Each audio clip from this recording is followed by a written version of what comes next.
All right, we can get started. Thank you, everybody, for coming this afternoon. Luke Schraw will be giving our presentation for laser technology and flexible packaging solutions and process applications. So he'll be giving a 20-minute presentation with a 15-minute question and answer. You can go ahead and ask your questions at the bottom where there is a Q&A box at any time during the presentation, and we will answer those at the end. The session is being recorded, and we will send out the recording to all registrants later this week. Our agenda is common applications, overview of processing heads, the decision-making process, how the applications are developed, and question and answer. Like I said, Luke Shaw will be giving the presentation. He is the Vice President of Engineering here at Preco. He has been with the company for 5 years. He's a 2007 graduate of North Dakota State University with a degree in mechanical engineering. Before joining Preco, Luke worked for companies developing capital equipment products in the packaging, medical, and general converting markets, and his experience with laser applications in the flexible packaging market spans 14 years. So Luke, I will hand it over to you. All righty. Thanks, Gwen. And thanks everyone for logging in. Hopefully everyone landed in the right place and is here of their own free will. So just to introduce what we're going to talk about, it's probably most of you know, lasers have been around in the flexible food packaging industry for quite a while. In fact, a lot of the pioneered technology around this market was developed by Preco 25, 30 years ago in the same building I'm in today. But over the course of that time, there's all these different niche applications that have come along that are value-add functions in packaging. And the technology that equipment builders like Preco provide can be a lot of times pretty confusing, very technical machines, and this is a lot of times kind of a peripheral technology for a lot of customers. So there's a pretty big learning curve and some technical barriers to overcome if you're ever shopping for laser equipment. So the goal of our presentation today is just educational. We're going to talk through a bunch of the most common package design applications that involve lasers. We're going to talk through 5 of those, and then we're going to talk through the types of machines that you can get from the industry that can perform those applications. So 5 applications. The first one we're going to talk through is scoring. So scoring is, as you may know, flexible packaging films are constructed of multiple laminated layers of plastic and adhesive. And these layers are printed and they're laminated and printed together, and then they're converted into pouches and packages eventually. Typically, when the lasers use, it's a wide format film process. So laser scoring is simply when we take a laser and we just score a very shallow but very precise cut through the top layer of the film in the laminated film. And that it weakens the film, so you have a very nice, easy open tear feature. You can see on the picture on the right, there's the pouch full of peas, and laser scoring gives you a very high quality score line that tears open very cleanly. And this is a very common application for laser. Our second application is not so common, but it's pretty cool. So this is microwave venting. And this laser application is designed for packaging foods that are intended to be cooked in a microwave. So these are typically frozen foods. And when you put these in a microwave and cook them for some number of minutes, of course, they thaw and they start cooking, and they release a lot of steam. And the food's actually steam cooking inside the pouch. So all of that steam is going to expand, and a couple things can happen. You don't want to rupture your package, and you don't want to have such high pressure in there that when the consumer goes to open it afterwards, it's a safety risk. So the laser application here is just to create a little weak spot in the pouch. It doesn't cut through, just creates a little weak spot. So when that high pressure steam starts to build, it can break open little vent holes and release the steam.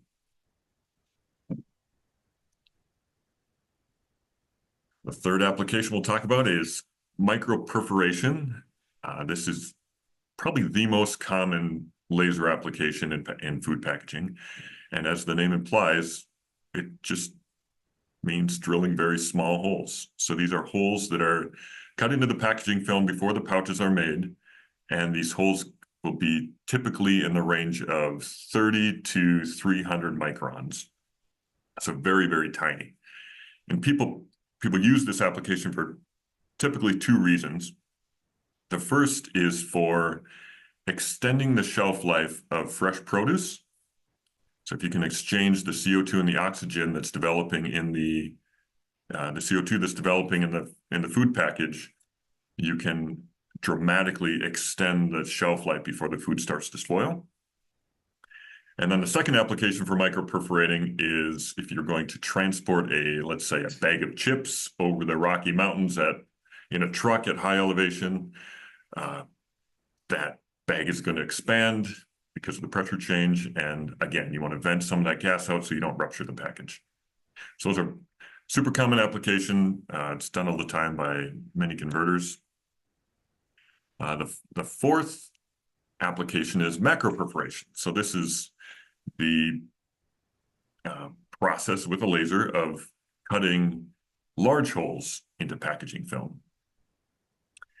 And macroperforation is done typically for food packaging for very sensitive foods. You can see the picture of the cherries. That's super, super typical. So foods that are sensitive to moisture, like blueberries, mushrooms, things like that you just want to ventilate the food as it's sitting in the store before the consumer buys it, so you don't get a buildup of humidity inside. And the final of the 5 common applications is kind of a catch-all. At Preco, we call it geometric scoring, and it's basically the idea is you're cutting out some shape into your packaging film. And this is done just like all these other ones at very high speed on the film. And probably the most famous example of this is the Oreo cookie bag. So an Oreo cookie bag, you can peel back that top layer like in the picture here, open it up and open this nice opening in the package, and you can eat, a row and a half of cookies, and then at some point decide you've had enough, and you can just close the bag, and it reseals itself on the exposed, kind of a light exposed adhesive, and you can open it up again tomorrow and they're still fresh inside. Very common application for this kind of geometric scoring. The parents in the audience might know, like the little pouches of baby wipes, there's that little oval on top that you can, to open the package, you kind of pinch that oval and tear it. And then the wipes come out of that opening. Also would be a geometric laser application. So all of these 5 applications, this probably represents 98% of what's done in the industry right now with lasers. And all of these applications kind of have their, of course, all different functions in the package, but they're all kind of done with laser because of some unique property that laser has. So it could be the laser's super precise depth control ability for some of these scoring applications, or it could just be the fact that the laser spot size, the beam, when it's focused on the material, it's such a tiny spot that it can perforate a hole much smaller than, say, a mechanical needle could perforate a hole. Also, laser is a digital process, so you don't need tooling. If you want to change your job or geometry, you just load a digital file. So there's all of these different properties of lasers that have empowered all of these very cool packaging technologies. But when it comes to actually building a machine that can do this stuff, it gets a little complicated. So the next section of this presentation, I'm just going to talk about the different processing heads that laser equipment companies like Preco can build to deliver these different processes. And when I say processing head, I'm just talking about the part of the machine that steers and focuses the laser beam. So there's all sorts of different ways of doing that. We're gonna talk through that. But the main differentiators between all of these processing heads are going to be how they move the beam around, and then secondly, how small and efficient is that? We'd say spot size, but the small focus laser beam on the material. So we're going to talk through 5 of these different processing heads. So the first and simplest processing head is a fixed beam or a fixed focus head. And this is simply it's not moving the beam around at all. It's just a lens, and the laser beam shines down through that lens and focuses on the material. So if you picture a bunch of these and leaves this nice score line like in the picture here, and when the web stops moving, the laser turns off and you change your rollout. So super simplistic. It's kind of a one-trick pony. This type of head is really only ever used for inline scoring. And when I say inline scoring, I mean scoring that's happening in the machine direction. So from there we start stepping up in complexity, and I'm going to use this term scan head. And a scan head in the photonics or laser world is just it's a device that uses mirrors to steer a laser beam. So just picture a little box. There's one in the picture here with a little mirror mounted on a galvo motor, and the laser beam bounces off that mirror, and it can mirror wiggles, and then beam can get steered all over. So the next process head type we're going to talk about is a single axis scan head. And it is a scan head with just one mirror. So these are used in the industry to in applications and processes where all you need to do is track the position of the web. So the beam is going to hit that mirror, and the mirror is going to, in time with the position of the web, it's going to steer the beam so that the beam can stay in a single position on the web, on the film as it's traveling, and, for instance, perforate a very tiny hole. So this type of processing head gives you gives you that single axis of motion, and also gives you a very small focus spot size. So it typically will give you the same focus spot size as a fixed beam head.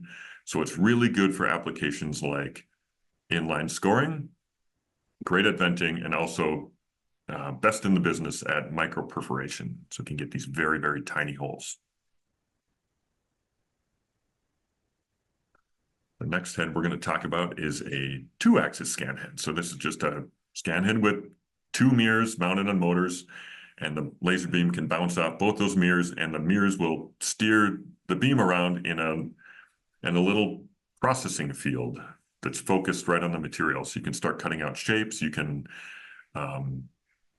do geometry with this head. And this is kind of this head is kind of in a unique spot in the mix here, because it's kind of it's a bit of a jack of all trades, master of none processing head. Technically, it can do almost every application, but it has 2 big limitations. One, the first limitation, it doesn't have a very tiny spot size. It has a small spot size, but not as small as the other 2 heads we just talked about. So it can do micro-perforating, it can do scoring, but it's not going to give you, for instance, as small of a micro-perforation size. So if you need really small diameters, this may not be the best fit. On the other hand, it can cut shapes. So it could cut macro-perf holes, it could do some geometric work, but this type of head is going to be very limited by its processing field. So you might be working with a 3-inch square processing field. And if you think about this film moving under this head at hundreds of feet per minute, you don't have a big window of time to get much done in that tiny area. So a lot of people build these machines. A lot of good work is done in this type of machine. But it actually, at Preco, we've discontinued this process head from our product line because it's it just doesn't deliver the value for the applications bang for the buck that we'd like to offer. Our fourth head that we'll talk about is a 3-axis scan head. So we just keep stepping up here. This is 3-axis, so it has the same two X and Y axis mirrors as the 2-axis scan head, but this scan head has a 3rd axis, which is a dynamic focusing optic that allows you to zoom up to a much bigger processing area. So this is a super cool technology. It allows you to do all sorts of creative stuff with the geometric shapes and scoring and the package features we were talking about earlier. This is like the Oreo cookie head here. The one major limitation of this head is because of that big field, you also have a pretty large spot size. So it's going to be really great at cutting out macro perforations all over your film, really good at these geometric 2-dimensional score features, but it's not going to be great at inline scoring, the really small accuracy stuff, venting and micro perforation. So the final head type we're going to talk about is basically what happens when a customer comes to the laser company and they say, well, we want a head that does everything. We want the full bells and whistles Swiss Army knife package. So typically what Preco or the laser company will say is, well, we're going to build you a 3-axis scan head, the one we just talked about. You can do all this big creative scoring work, but we're also going to modify it in some way to get you into the small focus beam size micro perforation work. So different companies accomplish that in different ways. Some people will add some rollers in the film web path to bring the film up to a higher, closer to the scan head so that you get a smaller field of view, smaller processing field, or a smaller spot size. That's certainly a valid way to do that. Other people will provide like a bolt-on optic package that you can mount below the scan head that can get you to a smaller spot size for microperfing. Because this is kind of the most complex scan head plus some other options, this is going to be the highest cost option. And although I would certainly say there's a lot of versatile systems being offered out there, and this can technically perform just about anything you need to do, buyer beware of any performance compromises. So there's a lot of trade-offs that happen because of the complexity of processing field, the different optical configurations you'd use to get to the very small spot size.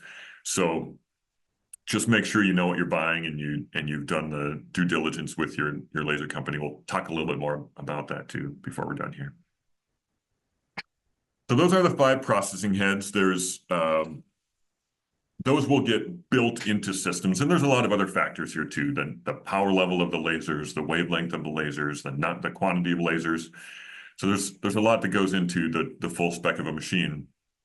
But how do customers decide when they're buying a laser system? Should we buy one of these Swiss Army knife heads? Should we buy a head that's specific to its purpose?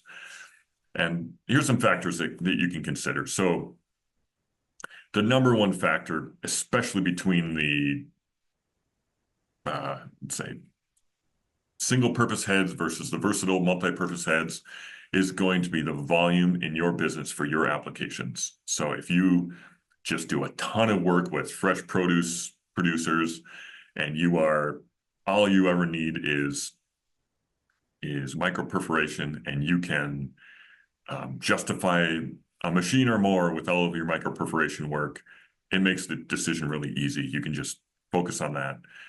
If you need the versatility because you have a high mix of different applications, maybe you have some scoring, some easy open packaging features, then you have to start getting into those technical trade-offs. The next 2 factors really that go together are cost and complexity. So that same order that we went through those heads from the fixed beam all the way up to the combo platter, that's going to correlate with the cost. It's going to just get more expensive as you go up that scale, and it's going to correlate with complexity. So everything from job setup to operator training. Some of those 2 and 3 axis heads have basically a CAD interface right in the software, and it's industry standard. So certain type of operator training required. And then lastly, here's probably an important consideration.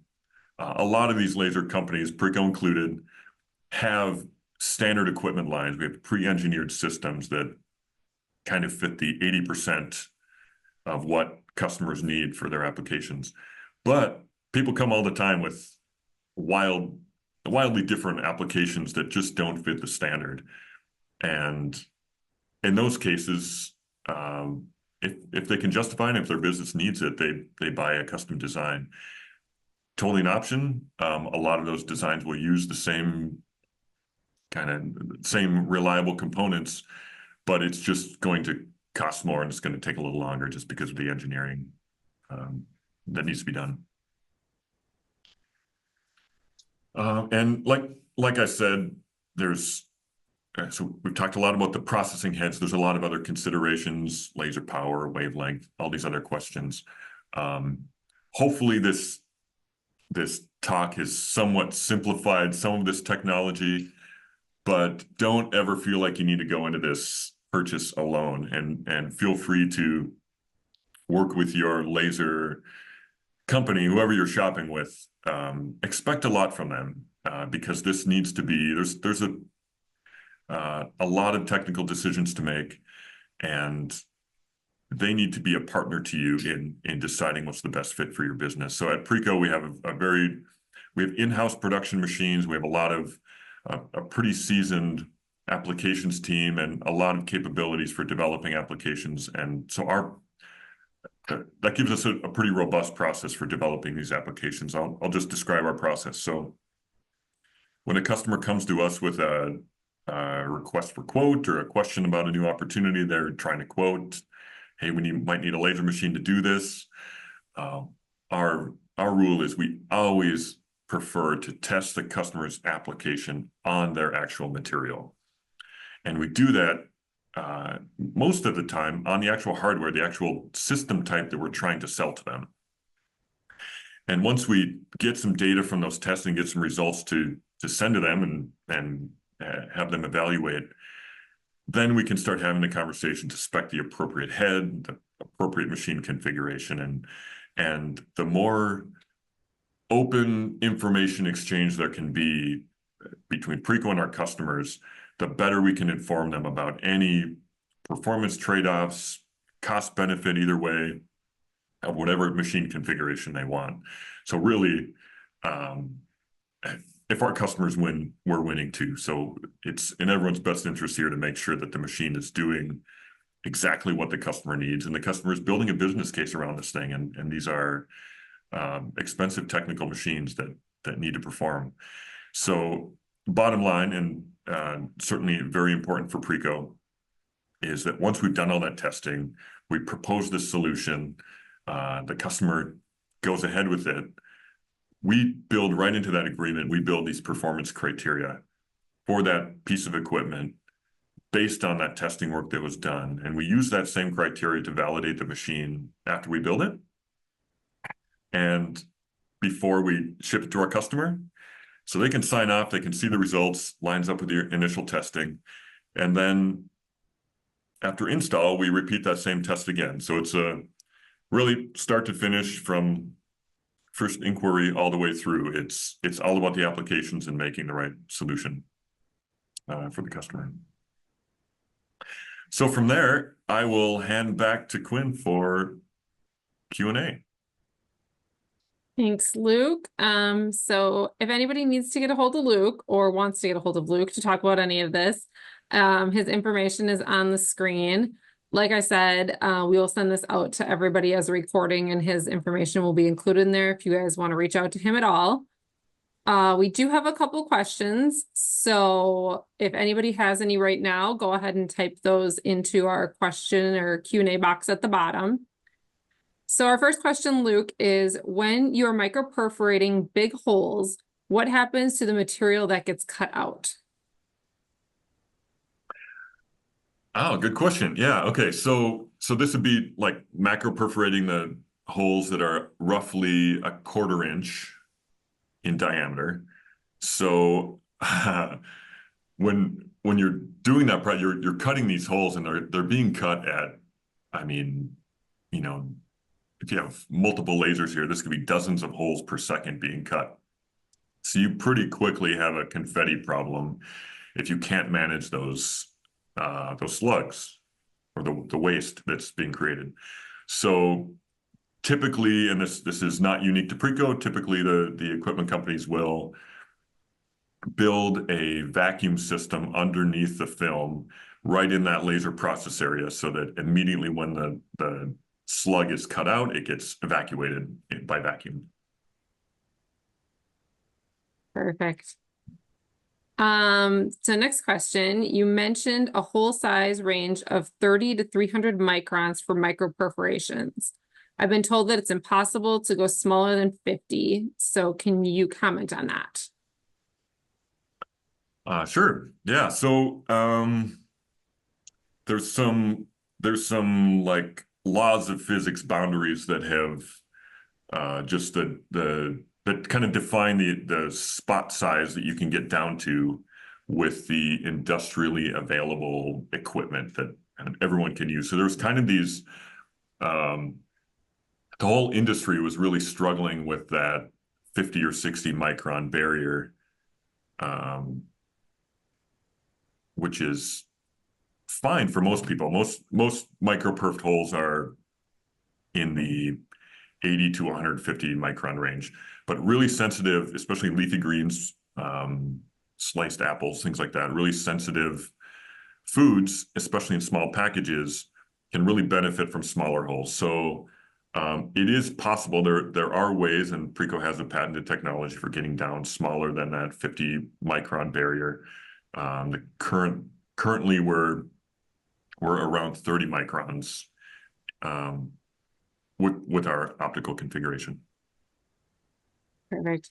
Next question is, does every laser company sell all of these head options? Yeah, good question. So there are a handful of laser equipment companies like Preco. I don't know if I can definitively answer for every single one. Generally, though, the most companies are using scan heads, for instance, that are just commercially available. None of these companies are building their own 3-axis scan head to put in a packaging machine. So the companies that are just doing that, integrating these scan heads, kind of all have the same optical product offering. They might be buying even the same lasers and same scan heads. So the fixed beam heads, the 2-axis scan heads, and the 3-axis scan heads are pretty. Most of the companies we work with will be using a lot of the same hardware. The 1-axis scan head, however, there's just a couple of people that have developed that. That's like at Preco, the picture we had on that slide. That's the Preco design, Preco technology head. That's a proprietary design of ours. And on the kind of combo head side of the spectrum, everyone kind of has a different approach to that. So most people have an answer to that problem, but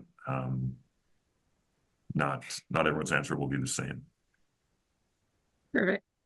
Next question. Can you describe some standard pre-built options in the flexible packaging industry? Some standard pre-built options. Yeah, that's a good question. So the nature of this industry seems to be that because of the volume of business, which it's fairly specialized, and most of the laser companies that are building systems for this industry tend to do flexible packaging machines, and they kind of dabble in other industries too. I think almost as a rule, I think that applies to everyone that I can think of right now. So, and they also tend to kind of be industrial laser, kind of custom equipment builders in these different industries. So that's kind of been the challenge for the whole industry, really, to find machine designs and packages that are really standard, kind of off-the-shelf designs. And there's really, I think probably where most of the uh, most of the industry is at right now. They have, like I can describe Preco. We have a family of pre-engineered products that we can build relatively quickly, but there's so much variation in the possible configurations of the system, like between laser wavelengths and laser powers and all these lasers that they look identical, but they might have different wavelengths or power levels. So it wouldn't really be a service to the customer to pigeonhole them and pre-build a very specific configuration of equipment when they might need something slightly different. And there's all these little variations that happen. So I would say there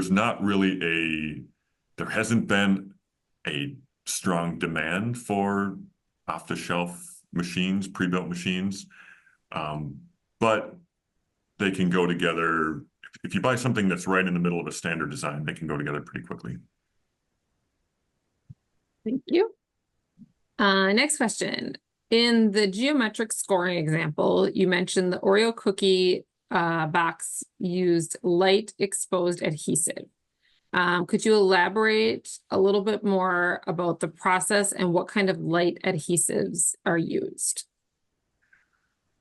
Oh, that might be over my out of my wheelhouse. I don't know specifically I think most of the adhesives, generically speaking, are acrylic-based adhesives. I don't really know the spec of those adhesives, but I can talk a little bit about that type of feature in a package is called peel and reseal packaging. And there are several different patented methods of doing that are different players in the industry are trying to kind of sell their version of that. So some of them, I'll talk a little bit about a couple of them that I've been exposed to a little more. So the Oreo cookie example has make sure I'm saying this right. So it has a kind of two fairly rigid structural elements sandwiching that adhesive so that you can basically score the top layer down to the bottom layer through the adhesive on one side and do the same on the back side. So score through the back side down to the top layer on the other side. And that adhesive layer in the middle, which I wish I could give you more info, that adhesive layer is in the middle, and the through hole is the bottom score, and then the larger perimeter is the top score. So when you peel it open, it leaves that border of adhesive exposed. So that's kind of one method that people are using. I'm not sure. I can't really speak to what technologies are protected or patented by different people, but there's other versions of this same type of easy open feature that involve I have to think through this. They involve a kind of a label, a separate label being applied to that has a cut feature in it already, so that you only need to apply a single score to the base material, and then you apply the label, and that forms your easy open feature. I don't want to go too into the weeds. I might be departing from the actual intent of the question, but feel free to follow up, grab my contact info, and if you have more question about adhesives, we might be able to point you in the right direction. Excellent. Next question is, do you have 24/7 tech support over TeamViewer, etc.? Yeah, great question. So this is because this is such a global industry and fairly technical equipment, that's service is a big deal. So at Preco, structure of our service team, we have it's really it's one of the parts of our business I like to brag about. And I know this isn't a sales pitch, but I really like to brag about our service team more than any other part of our business because they're just an outstanding team technically and professionally. So we do have a 24/7 service line, and we do when we install a piece of equipment, we always prefer to have a network connection provided by the customer, of course, in their facility that we can use to remote access that equipment. And that's something we do all the time with machines all over the world. But it is dependent on the customer providing internet access, of course. Perfect. Do you recommend split beam laser systems? Oh, good question. Yeah. So for anyone who doesn't know, if that's new terminology for anyone on the call, a split beam laser system is where you take a single laser, single source of light, and you take the beam that's coming out of it and you pass it through an optic that splits the beam in half. So half the beam goes this way, the other half goes this way, and you can use that single laser to power two processing heads. So this is a super commonly done thing in this industry, and the reason it's done is that you get two heads with the cost of only one laser. So the times when this is actually answer the question, the times when this is great, so splitting the beam obviously lets you scale. It gets you to a lower price point because you don't have all of these lasers to pay for. And it also helps you scale to, like, typically, like Preco's product, we have a product where we split up to 8 lasers into up to 16 heads. Picture a laser machine with 16 processing heads across a 5.5-foot web. You can pack a ton of heads in there. So there's some cool things about splitting the beam. It's economical, can scale up the heads, but it does come up with a bit of a downside, and that downside is that splitting optic is never going to be perfectly 50-50. So you're always going to have some amount of variation between head A and head B that are being fed by the same laser. So again, this is done all the time. It's not like a major red flag. It doesn't mean the systems are necessarily a low quality build, but if you need super precision, super high quality, may not be the solution for you. Thanks. Okay. Can an existing microperforation system be retrofitted to a singular head optics to achieve 30 micron? That is a great question. The answer to that will really depend on the design of the system, the type of laser that's currently on it, and if we're talking about a remodeling project, so that generally the answer to everything is yes, it can be done. It just depends on how intrusive and expensive that gets. So probably if you have a question, if that's a Preco system you're talking about us upgrading, certainly give us a call. Or if it's not a Preco system, we'd love to talk to you. It'd be interesting to see what you're trying to do. Great. So yeah, give us a call. Thanks, Luke. Okay. How do you do top and bottom scoring? Do you do it in two? They said you do it in 2 passes. They're guessing, but It's like a smart crowd.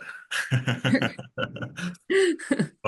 Yeah, pushing you today. great question. So you could do it in 2 passes, and the advantage of doing it in 2 passes would be so let's say you need 3 or 4 laser processing fields to cover your full web width. Let's say you're doing a full kind of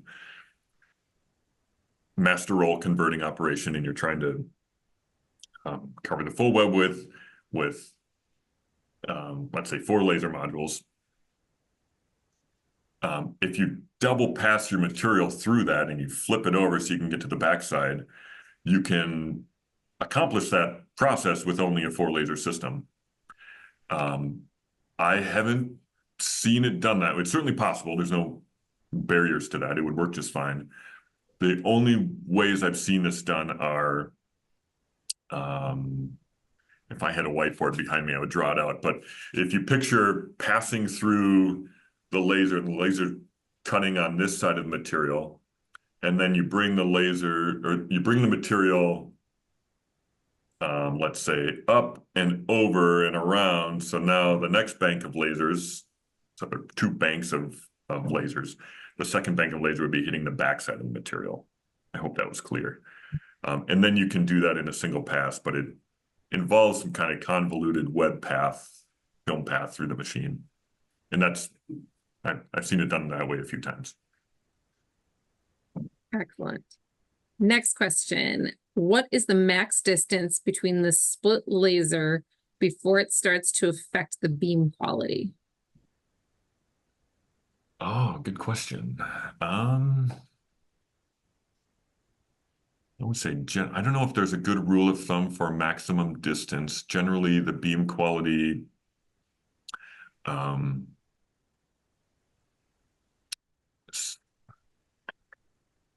don't think you'd want to go more than, well, this probably applies to any beam, not just split beam, but